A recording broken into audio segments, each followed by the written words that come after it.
악과 고통의 문제에 대한 7번째 시간입니다. 이 7번째 시간에서는 우리 교재 6장이 되겠습니다. 6장의 주제는 이제 악의 철학적 의미와 기원입니다.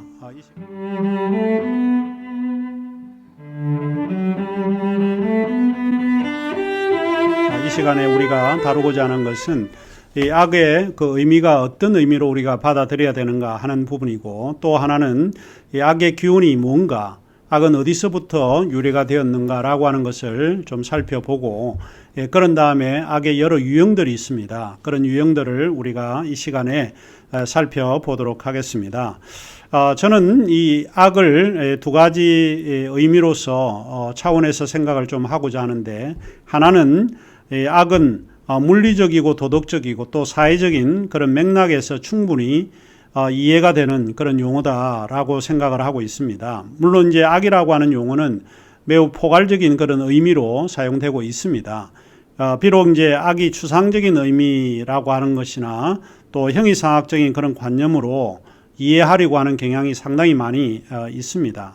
그럴지라도 악이라고 하는 것은 현실적인 형태를 띠면서 또 우리의 삶 속에 다양하게 나타나고 있는 그런 형태라고 주장을 하고 있습니다. 자, 그런 의미에서 악은 인간이 직접 눈으로 인식할 수 없는 그런 추상적인 관념이 아니라고 저는 생각을 합니다. 이 악이라고 하는 것은 구체적으로 인식할 수 있는 실제적인 모습을 지니고 있습니다. 이제 그런 의미에서 이 악이라고 하는 것은 추상적인 그런 의미로 우리가 한정해서 생각하지 않아야 한다라고 주장을 합니다. 이를테면 어린아이들이 구타나 성추행을 당하고 테러리스트들이 공중에서 비행기를 폭파하는 그런 일들이나 또 이슬람 극우들이 미국 뉴욕의 쌍둥이 빌딩을 우리가 파괴하는 그런 행위들, 그리고 오래전 이야기이기는 하지만 광기의 한 일본인이 도시 한복판에서 칼부림을 함으로써 낯선 사람들을 죽이고 하는 행위들이 이제 일어나는 것인데, 그런 것들이 악의 모습이라고 볼 수 있습니다. 강도들이 노인들을 습격하고 상해를 입히는 이 모든 것들이 현실 속에 일어나는 악이라고 봅니다. 그래서 악이라고 할 때 제가 생각하는 것은 관념적인 그런 의미, 추상적인 그런 의미라기보다는 사실은 구체적이고 현실적인 그런 형태를 띤 악이라고 봅니다. 왜냐하면 이제 이러한 형태의 악들을 생각하게 되면 이게 악이 아니다라고 말하기가 어렵기 때문에 그렇지 않을까 생각을 합니다. 그래서 악은 그 의미가 다양하게 정의되고는 있지만 현실적으로 우리가 인식할 수 없는 것이 아니라 충분하게 구체적으로 인식할 수 있는 그런 것으로 우리가 받아들여야 합니다. 또 하나는 악을 사회적인 맥락에서 뿐만 아니고 철학적이고 신학적인 그런 차원에서 사용되는 용어이기도 합니다. 이 두 번째 차원에서 이제 우리가 살펴볼 것은 악의 형태라고 볼 수 있는 것인데, 이 프랑스 철학자 폴 리케르라고 하는 분이 계십니다. 자, 이분은 이제 악을 두 유형으로 구분을 하고 있습니다. 하나는 행하는 악이 있고 또 하나는 당하는 악이 있다라고 그가 주장을 하고 있는데, 법률적으로 우리가 정의를 하면 전자는 악을 행하는 사람으로서 우리가 보통 이야기할 때 가해자라고 지칭을 하고 있고, 후자는 악을 행하는 사람에 의해서 피해를 입은 사람이 되기 때문에 피해자로 지칭되고 있습니다. 가해자는 신체적, 정신적, 또 물질적으로 남에게 해를 입히는 사람으로서 악을 적극적으로 만들어내는 사람이라고 볼 수 있습니다. 하지만 악을 행하는 사람에 의해서 해를 입는 당사자는 악을 소극적으로 경험하고 있습니다. 그런데 행하는 악은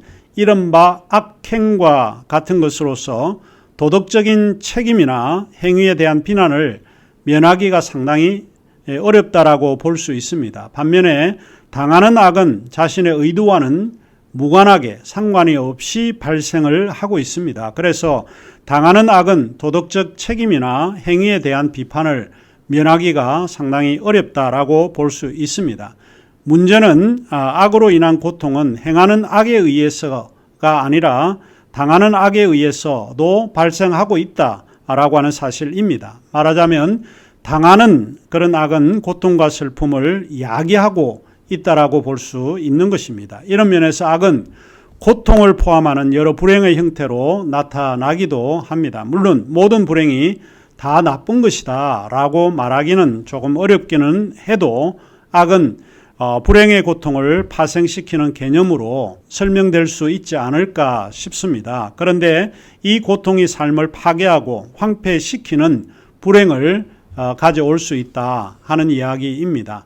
자, 문제는 이제 우리가 여기서 하나 생각을 해볼 수 있는 것이 있는데 그것은 악에 대한 일상적 언어에 문제가 있습니다. 우리가 사용하는 용어가 상당히 모호하기 때문에 그러지 않을까.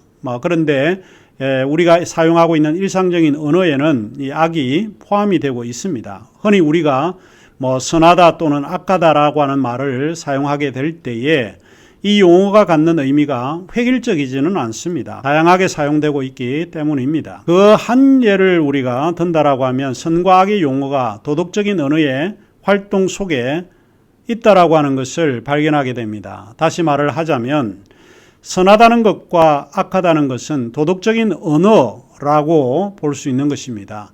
도덕적인 언어는 넓은 의미에서 윤리적인 용어입니다. 말하자면 가치와 의미를 지니는 용어를 가리키는 것을 우리가 윤리적인 용어라고 말하고 있습니다. 이때 가치와 의미는 개인에 따라서 다르게 나타나고 있기 때문에 객관적 가치는 존재하지 않는다라고 보는 게 옳습니다. 악에 대한 일상적인 그 언어는 우리가 다음에 다루도록 그렇게 하겠습니다. 자, 이제 우리가 생각해 볼 문제가 있는데 그것은 악의 기운의 문제라고 볼 수 있습니다. 81쪽부터 제가 악의 기운의 문제에 대해서 좀 간단하게 살펴보았는데 기운에 대한 논의는 매력적이긴 합니다.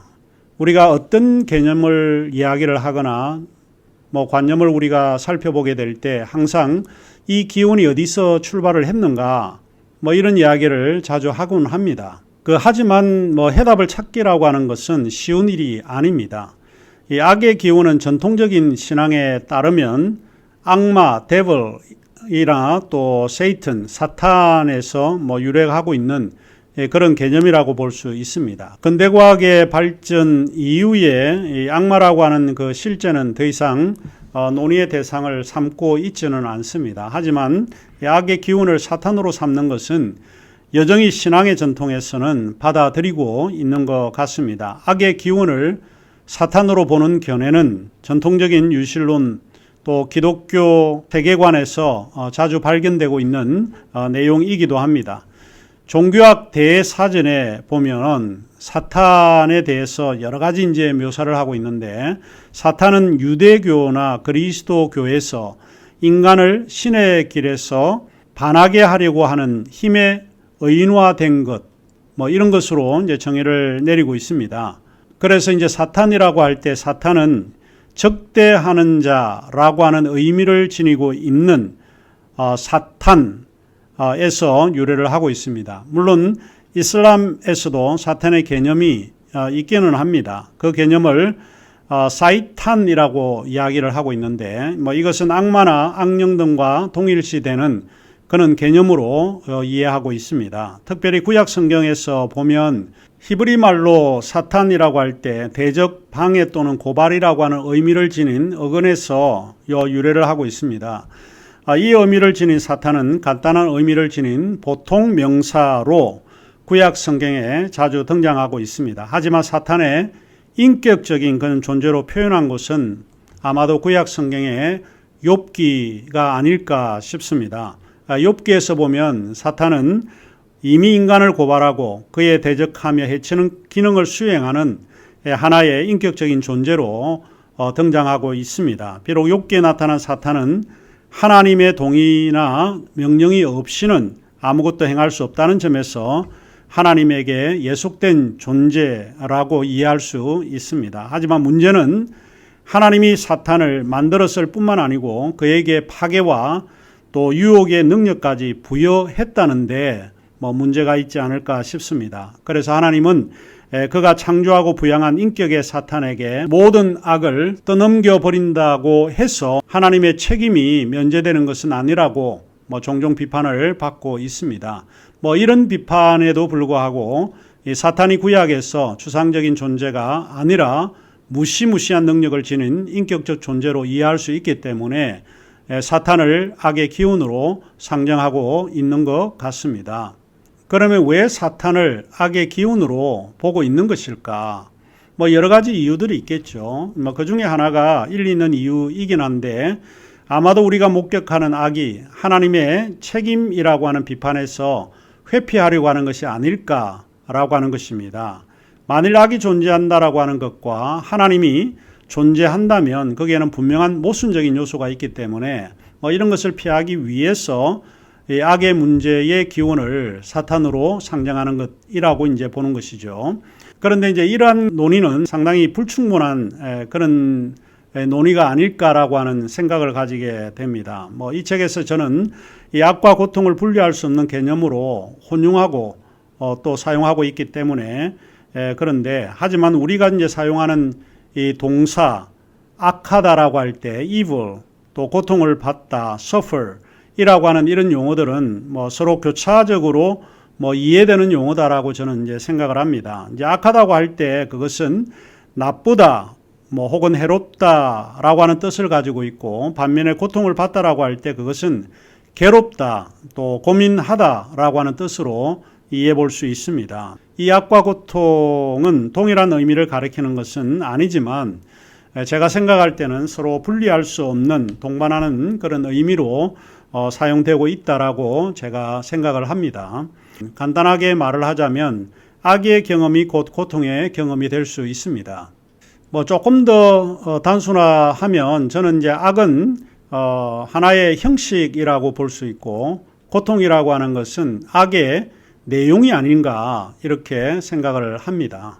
이게 이제 맞는 이야기인지 아닌지는 모르지만 악과 고통의 문제를 이제 강의하는 제가 오랫동안 이제 생각을 해보게 되면 이 악이라고 하는 것은 하나의 형식이고 또 악에 대한 내용은 바로 고통이 아닐까 이렇게 생각을 정리를 하고 있습니다. 자, 그러면 시간이 다 되었기 때문에 8번째 강의에서 다시 뵙도록 하겠습니다.